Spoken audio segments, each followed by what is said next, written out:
আমি স্বরলিপি ঘোষ।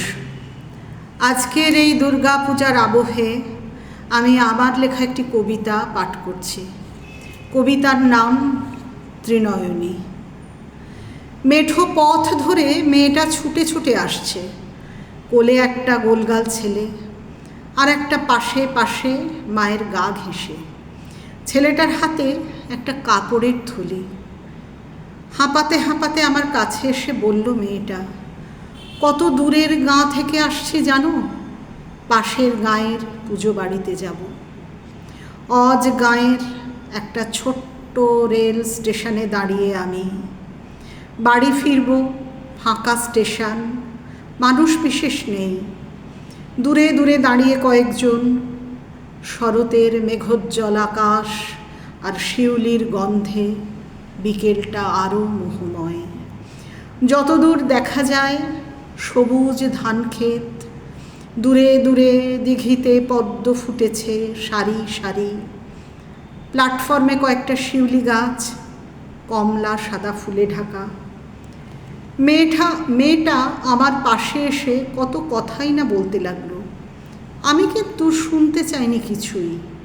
তার সংসারের 12 মাসা, হাত নেড়ে মুখ ঘুরিয়ে তার সংসারের অভাব অনটন, মা বাপের ওপর অভিমান, স্বামীর ভালোবাসা, পাগলামি, আরও কত কি। আমি কিন্তু শুনতে চাইনি কিছুই। মুখটা ঢাকা ঘোমটায়, চুলটা অবিন্যস্ত, কপালটা অবিন্যস্ত চুলেই ঢাকা। ঘোমটার ফাঁক দিয়ে দেখলাম তার চোখ দুটো যেন অতল দিঘি, আর হাত দুটো যেন কমল কলি, সদ্য ফোটার অপেক্ষায়। একেবারে নিরাভরণ, পদ্মের মতো হাত দুটোতে শুধু দুটো শাঁখা। আবার বলতে লাগলো, এই তো সেদিন ঘর ভাঙলো ঝড়ে, ছেলেদেরকে নিয়ে রইলাম এই স্টেশনের ওপর। আমার স্বামী আবার তখন নিখোঁজ। আমি চমকে উঠে বলি, নিখোঁজ মানে? মেয়েটা হেসে ফেলে, বলে ও তো নিখোঁজই থাকে 12 মাস। বনে বাদারে শ্মশানে মশানে ঘুরে বেড়ায়। আবার যখন মনে পড়ে ঘরের কথা, ঘরে ফেরে তখন। আপন ভোলা শিবের মতন আমায় বড্ড ভালোবাসে।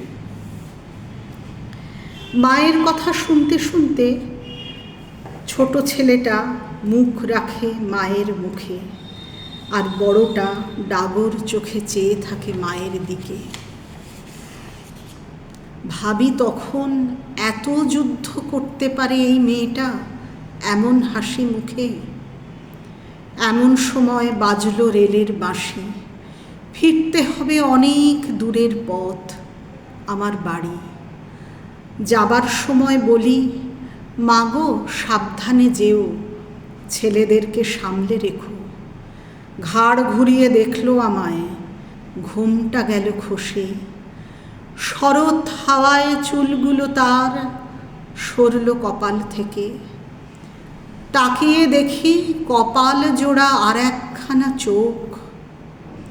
হাসি মুখে বললে আমায়, সাবধানে যেও, সামনে পুজো, সবার ভালো হোক।